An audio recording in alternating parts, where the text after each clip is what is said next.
Hey everyone, so today I'm going to be doing my 6th annual garden tour, and this one's going to be a little bit different because it's about 5 days after Hurricane Milton hit. My front yard looks good now, but we really put a lot of work out here. But if you look behind me, you'll see that we picked up a lot of debris,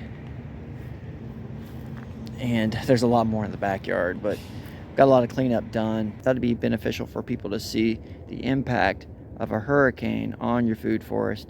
In my case, I have a lot of smaller fruit trees, and they did really well. I had some oak trees that went down, but I think I can recover everything, but I'll show you just what it looks like after the storm. Starting over here because I do have a little tree right here. This is a red bay laurel. It's in the same family genus as the bay tree and as the avocado. This is actually something I grew from seed. I'm reintroducing this into Florida because apparently they have an issue with the ambrosia beetle that spreads the laurel wilts. It's taken out a lot of these trees because they do grow native in Florida. It's just like a bay tree in that I can take the leaves and season my food with it, and obviously when you're done cooking it, you take the leaves out. So just something cool to have, a native that we can use for a spice. So we'll come on over here. This is the area where I usually start my tour. Got an oak tree down here. It actually landed, you can see that I replaced the post over here. So it landed perfectly on the post and nailed it into the ground. And so we'll go on over here. So Suriname cherry right here. This is something I kind of show every year. It kind of flopped over, and so I cut it back. We're just going to treat it as a hedge. You can see this undergrowth is kind of thick. And then my Grumi Chama did fine. The smaller shrub kind of hidden back here. But it does have a laurel cherry just above it that had a broken branch, so I got to cut that down. Over here, this is the jujube from rootstock. So the rootstock in the back on my Thai giant shot out a branch, and then it's fruited, and I got the seeds from it. And the fruit is actually way better than the Thai giant, so that's why I'm growing this. There's my mandarin orange from seed. Still hasn't produced anything, but it's getting larger. My mango tree did really well this year. 2 weeks into harvesting mangoes off of it, I started seeing some on the ground, and I realized that it was the squirrels probably picking some off. I didn't want the squirrels to destroy the rest of them, so I just went ahead and picked them all. I ended up having, I think I counted 200. And these are the smaller fist-sized mangoes. They grow in a cluster. And we actually have used them to make shakes and smoothies. The shakes were phenomenal. This right here's my Tagambulia, and as you can see, it was pushed over. So I'm gonna just take some weight off the top, and I'm gonna use a tree in the front yard. I'm gonna just rope it up so that it's standing straight again. So it should be fine. All right, the dogs are making a little bit of noise. We had to move them over here because their fence got destroyed on the other side of the yard. So bananas got beat up really badly. Yeah, this is what I think are the Namois. There's actually a rack right there. So we're just gonna let those ripen. And as you can see, I've got them staked up. Should be fine, even though the plant looks pretty bad. I do need to thin these out here. This right here, so this is the largest banana I have. I thought it was a dark Brazilian, but it's not. It's clearly not a dark Brazilian because it's very tall. But it did have a rack on it, and this particular banana has been underwhelming for me. It doesn't produce like a good rack. A lot of times the rack fails. But this rack was looking healthy. The plant was looking healthy, but the wind took it out. So I'm gonna let that rack over there. I'm sure you can see it right there. See if it can ripen. The bananas are small, but a lot of times they'll ripen when they're small like that. Just got to give them a chance. Oh, and I almost forgot. So this is a new area. My aunt was supposed to be moving, and so she wanted to make a good home for some plants. So I got a bunch of free plants from her yard. Now this one I already had. This is a Donny avocado. It's looking pretty good, starting to grow. And this right here is citrus. I don't go out of my way to buy citrus trees because of citrus screening. I don't want to pay the money and then they just fail. But if I get them for free, I'll certainly put them in the ground. Yeah, this one's a mandarin orange, and that one's a pineapple orange. When I pulled them out of the ground, they were nothing but root. I didn't have a good root ball or nothing like that. And I was questionable on whether they would actually transplant, but they did just fine. They're looking pretty good. So they're in here kind of tight, but I honestly, I'm kind of a believer in letting your citrus grow in an understory in a polyculture environment. So, you know, I got them right here by the Donny avocado. One day it'll provide some, maybe like an understory for them. And that's just to combat the citrus greening. I don't want to have them like in your typical monoculture setting that we see in the orange groves. So we'll see if we can get some fruit out of them. If I get, you know, a couple oranges off of them, then that's good. This right here is my Hitachi persimmon. I think I had this in place last year, but yeah, it didn't look too great when I got it from the nursery, but I mean, it's just really put out some good foliage this year and just looking really healthy. My Fuyu persimmon died on me, so I honestly, I think we're kind of here in the Hillsborough County area. We're like the gateway to South Florida, so I don't think the Fuyu is probably a good variety to grow this far south. But yeah, we'll turn around here. As you can see, so I got some mulberries growing in this hugelkultur here, and really this was just an area where I started stuff because I got a lot of organic material. As you can see, I got some hurricane debris right here. I put all that organic material in there, and so it's a great place to start cuttings and start seeds. And so the plan is to, you know, to take those cuttings and seeds and move them somewhere else in the yard, but kind of didn't do that. So I'm just gonna let these mulberries do their thing. I'll keep them heavily trimmed. If they can hang in here with these bananas, then I'll let it happen. And so yeah, this right here I think is the double Mahoy. I still got to get this moved because it's just not in a great spot. This right here is a wild grapefruit. It actually had some fruit on it this year. I did have a passion fruit vine that kind of took over this tree this year. So I don't, passion fruit vines, I got to put them on a fence. I don't want them in an area like this because they just take over. This right here is my avocado that it produced one avocado last year. My wife, I wasn't around at the time, but my wife said that one avocado was excellent. And so this year it produced a ton of them. We found a lot of them on the ground after the hurricane. There's still some on there. I don't know if you can see them. I'll probably get a better view of that when I get on the opposite side. My grandma started from seed like 20 years ago. This is kind of a sentimental for me, that, you know, something from my grandma. So, and it actually produces good fruit. Loquat tree here in the shade, probably not as much shade now that we've lost a lot of canopy through the storm, but this loquat tree still hasn't done anything. Loquats, you want to get them out in the sun because they just don't seem to do good in the understory. And then my starfruit tree, this had, I think, 2 or 3 starfruit. We've been able to harvest those. And so I know these are heavy producers, so just standing by because it's reached maturity. So we're expecting this to start to really fruit for us. Oh yeah, and the avocado, you can see it's all bent over. So I got a really sturdy chain link fence over there. It's like old school chain link fence. It's real thick steel. I'd actually done this before during the last hurricane. I had it tied to that fence. So I'm just going to tie it up again. It should be fine. I'm not worried about losing this. But let me see. Oh, actually, there's one of the avocados right there. So this right here is a dwarf Namois. And so as I've been doing hurricane cleanup and grabbing a banana here and there, we've actually had some fresh bananas from other trees. So we've been eating a lot of bananas lately. Like I said, I do start different things in this hugelkultur area. And so here is a mango that I started from seed. I think I'm just going to let this one grow in place and we'll see how it does, see what the fruit tastes like. So I had lots of pineapples this year. It was interesting this year because typically I have 2 flushes. I'll have like a spring flush where I get pineapples, and then like a mid-season, midsummer flush, and I'll get some more pineapples. This year I had 3 different flushes. I had a spring, midsummer, and then a late summer. So it was kind of cool to see pineapples being productive 3 times this summer. We'll hop on over here. So here's an avocado from seed and lots of pineapples in the dogs area, until we get them moved back in their other area.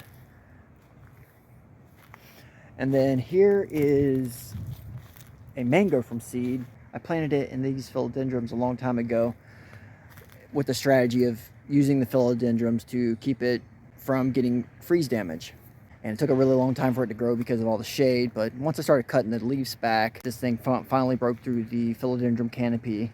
And this year it actually budded for me. It just didn't set any fruit. So we'll see what happens next year, but I'm pretty happy about that. It's looking pretty healthy. Over here, this is a new area. So I think I had the Shangri-La mulberry planted last year when I did the tour. So me and my wife hit one of the mango stands down at Pine Island during mango season, and we got to try different varieties. And so we bought, let's see if I can remember them all. So it's Nam Doc Mai, Sweet Tart, Sai Siam, Peach Cobbler, Fruit Punch, and there may have been one other, but I can't remember. The Sai Siam, the Nam Doc Mai, and the Sweet Tart are all have polyembryonic seeds.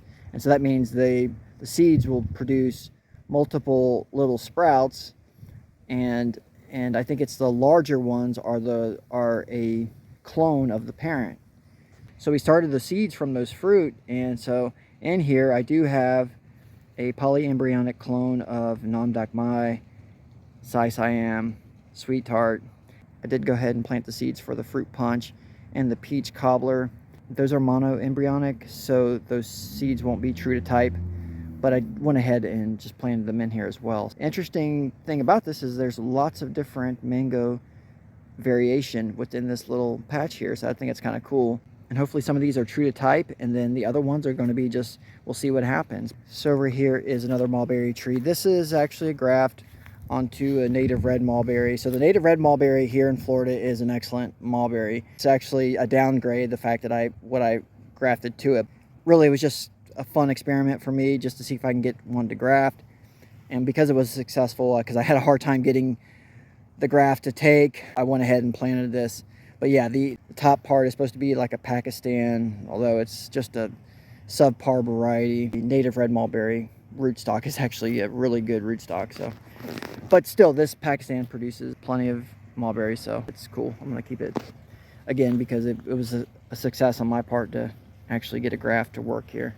Here's another wild grapefruit. This one actually produced really well this year. A lot of times it just doesn't look that healthy, but it did really well this year, and several grapefruits on there. Right here is a Brogdon avocado, again from my aunt who is moving. So that's cool to have because this is a Mexican style variety of avocado that does well in Florida. So just a good, if you want a good tasting avocado, that's proven to grow here, this is a top choice. So you can see the mess over here. So this right here was all ear trees. So there's the big one there that's kind of leaning towards the neighbor now after the storm, but it's still in the ground, should be okay. And then I had one leaning towards my yard, and that's right here. I did skip an area. Let me head back over here. This right here is another little area where I got some shrubs growing.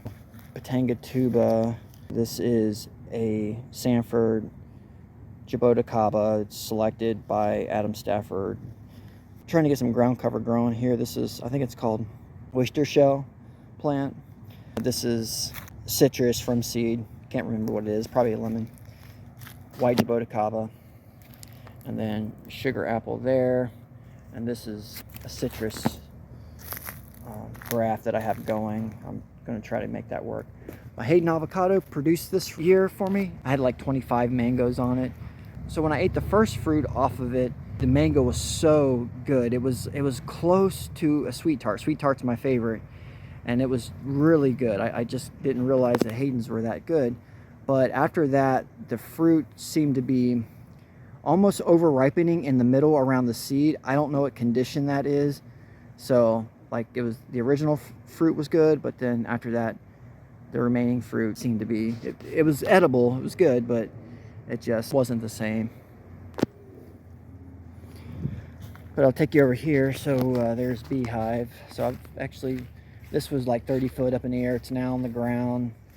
And so these bees have been serving the yard really well, and that I've had a pollinator built into the yard. So maybe I can keep this hive in place As you can see, I stuffed some logs underneath there at night so I didn't get stung.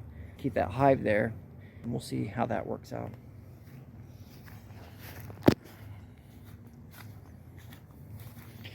Got some piles here. So this area is what's going to be a significant change, because I had a lot going here, but this oak tree that I had back here flopped over. But the thing is, it still has roots in the ground, and I think this is really ornamental. I'm going to kind of clean it up. It's leaning into the ground now. The leaves aren't turning brown, so this thing is still alive. The goal is to keep it alive and just kind of incorporate it into my garden. So I'm probably going to start mulching all around it, and then just plant stuff in there. I mean, I already got stuff on both sides of it, but yeah, just incorporate it in. Yeah, so right here, this is a little lime. It produced one this year. It's just not a good spot for it. I have a lemon drop mangosteen growing there. So you can see some pineapples. I had a rootstock stone fruit growing right there. It's still there, but it's going to be trimmed back heavily. And then right there's the loquat. This loquat produced really well for me this year. It's from seed from my grandma's, but yeah, it did really well. I'm going to walk around, make our way in here. So as you can see, this is probably the area in my yard that was, or my food forest that was impacted, but all this stuff's going to be recoverable because nothing was like completely obliterated. It was just, you know, something landed on it, and I just had to trim stuff off. But so right here is my Barbados cherry. It's produced a couple cherries this year, did all right. My coconuts are not supposed to grow up here, but we'll see what happens because I got it in a protected area. But it's really grown quite a bit. This is Malabar chestnut, and then my jackfruit. You can see it's bent over a little bit. And this is my Pim Sung Moon mango. I got it built up on a mountain because I know this area floods, and sure enough, it did flood during the storm.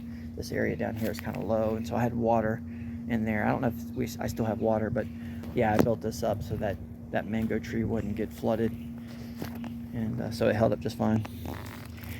White Echo mulberry right there, and it produced mulberries this year, but for some reason, I don't know if the birds are getting them. It's just, you would think that the white mulberries wouldn't stand out to the birds, but into the squirrels, but yeah, I was losing them. Over here I have swamp apple again because this is a low area, and the goal is to eventually graft some sugar apples and such on those, like Adamoyas and that kind of stuff, because they're in the same Monona family. So this area is overgrown. I'll get to it. And then this is that Pakistan, well, it's supposed to be a Pakistan mulberry, but anyways, it produced heavily. All my mulberries produce really heavily. Here you can see what that oak tree looks like. So you can see the arch there, and there's where it touches the ground. So I'm probably gonna keep that part there that goes up, maybe cut that there. But yeah, I think it'll look nice and ornamental once I get this area kind of mulched up, this cleaned up, get it to where I can walk through here. This right here is my native red mulberry, and it produced a ton of really delicious mulberries this year. Lychee from seed. I have another one over there. It's kind of hard to see. It's grown as well. It's not as big as the one I just showed you.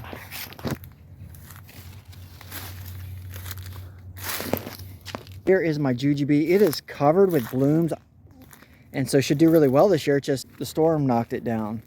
So I'm gonna pull that back up, put a post there. Hopefully I'll still get some fruit out of it.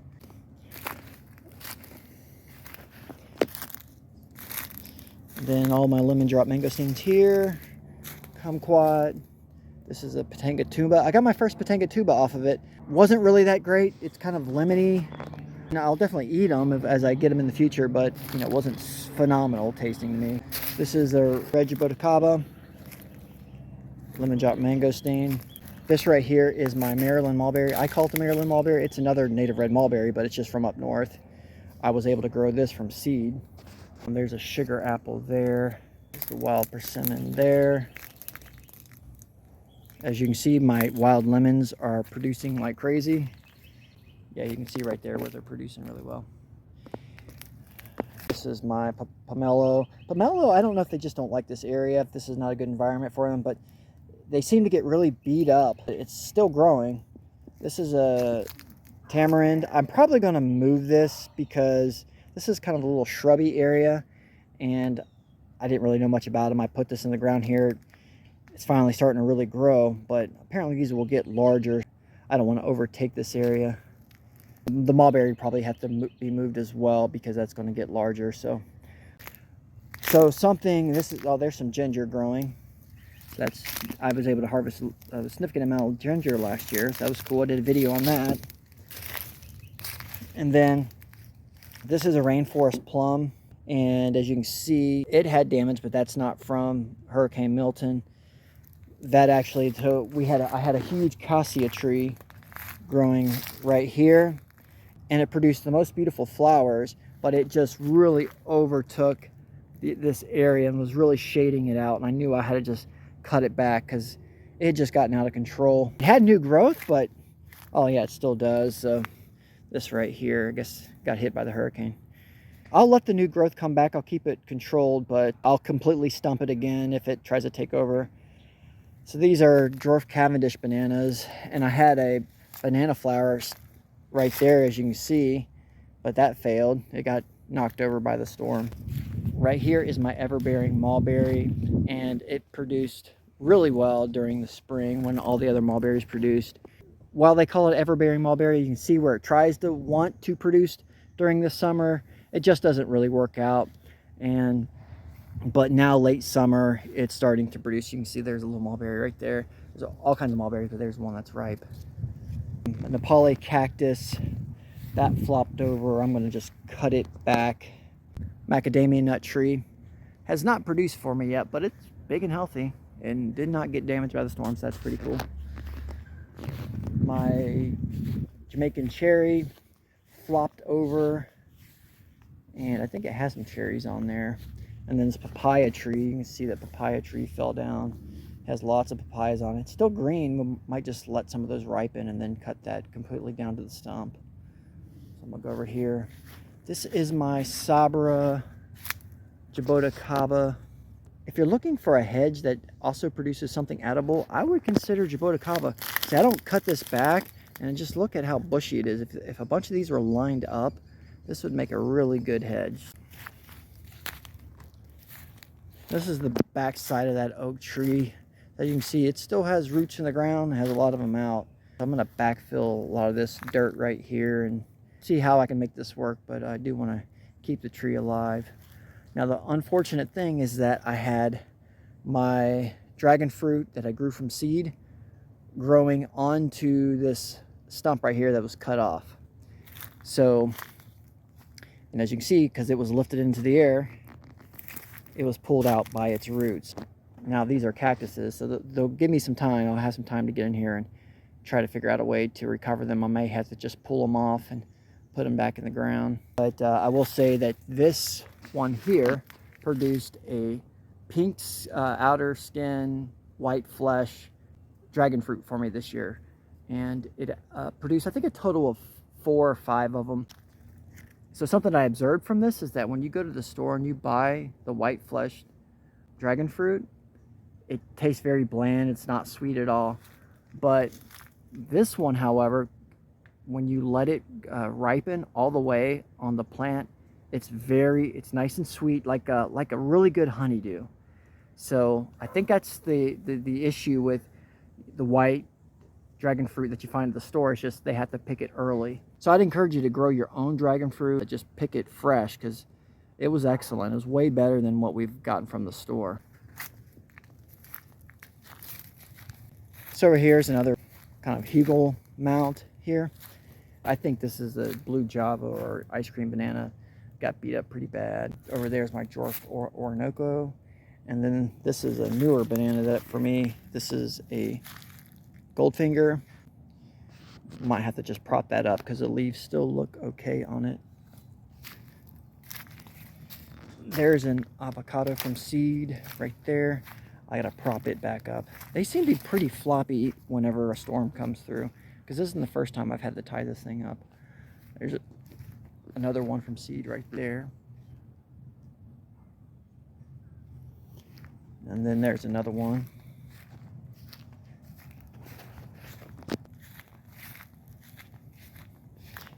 So here is a miracle fruit from seed. And these things grow really slowly. I thought this thing was just going to die on me. I put it in the ground as a little sapling with 2 leaves on it, and it stayed that way, I don't know, probably for 6 months, maybe even longer, but it didn't seem like it was growing. Then it finally put out some new leaves. But I've recently learned that I guess these grow slowly. Oh, this was a new plant, just a random thing I picked from our local nursery, Kirby's, an Erosia. It produces a sour, lemony type fruit. So I'm going to give it a shot. Never heard of it, so just kind of want something interesting. This right here, got this from Cody Cove. This is the cold hardy guava berry. So it's looking really healthy.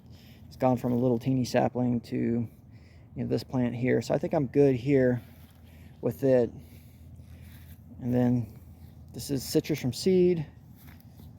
White jaboticaba. That's a passion fruit volunteer. They get in my compost, but I'll probably end up pulling it out. And then that's a Sanford jaboticaba. This is a sugar apple from seed. This is my long end. I bought it from a dude, but it's from seed as well. It was a little sapling when I got it.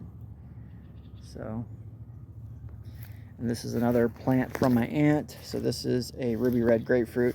And funny, because it did not look that healthy when I put it in the ground, because again, it didn't have much of a root ball.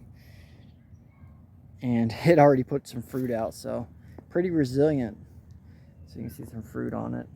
I know they say you're supposed to take that off, but when it's getting established, but I just let it go. Because citrus is not supposed to live long here. I do have some passion fruit growing along this fence. There's a lot of weeds too. But I had a huge passion fruit over here. And apparently they have a life of maybe 3 to 4 years, I guess. I don't know. It finally withered away, but it was huge. That one plant covered this whole area, but I got several passion fruits out here now. Then here is I think this is a nectarine from seed. And the goal was to graft it onto this rootstock. My goal eventually is to just grow stone fruit along this strip, and then I'm gonna put a big chicken wire cage over it and just keep it protected from the squirrels. So, because it does produce a pretty good peach. They're small, but they're still pretty good. And then it's my chicken area there. It's got some Mexican sunflower. So this right here is 2 main varieties of muscadines growing in here. One is the Southern Home, and then the other one's the Carlos. The Carlos is the biggest, the most vigorous. Both of them produce grapes. So what we found is, you can see some grapes right there. We got them protected because I got rats in here. So what I found is that when you trim these back, like midsummer, later summer, they'll put out new growth and they'll fruit again. So you can get multiple fruit sets from your muscadines. Problem here though is that because it's over a chicken area, the rats come and get all the grapes. So the plan is I'm just getting starts off of these, and I'm going to plant these along my dog fence, and that way the dogs are coming out at night and barking and scaring away any pest that'll eat the grapes. So that's the next move. But for now, the grapes are serving to provide shade to the chickens during the summer, and probably also some foliage as well for them to eat. So I think we're going to be able to get some grapes this time. We'll see if these little baggies work. And then out here, I do have some citrus out here in the open. This is the commercial grade juicing oranges. I think that's the Vernia, and I think I have a Valencia in there. The Vernia, if you can ever get a hold of a juicing orange, I would say that's a good one to get. It's got some fruit on there. It's rather young, and it's done way better than the other ones. So the other ones weren't looking good at all. But then I learned that apparently citrus trees, if you treat them with make an oak tree leaf tea, it does something to protect them against citrus greening. They found that because they noticed that in the groves, the healthiest trees were the ones along the oak tree lines. And so they studied it, and apparently the oak trees serve to protect whatever chemical or whatever they put off, serves to protect those citrus trees that are closest to them. And so what I do is I put oak mulch around them. That seemed, because when I did that, these went from scrawny, ugly looking citrus trees to actually putting out some foliage, and it doesn't look that great now, but I'm probably going to put some more oak mulch around it. So that kind of wraps up things. Next year, I hope everything looks good and is recovered. I usually try to do this in July, but I kind of procrastinated and I ended up having to do a post-hurricane tour this year. But I think everything's going to recover. These plants do really well recovering. Don't let storms prevent you from planting a garden and getting outside. So I hope you enjoyed this, and God bless.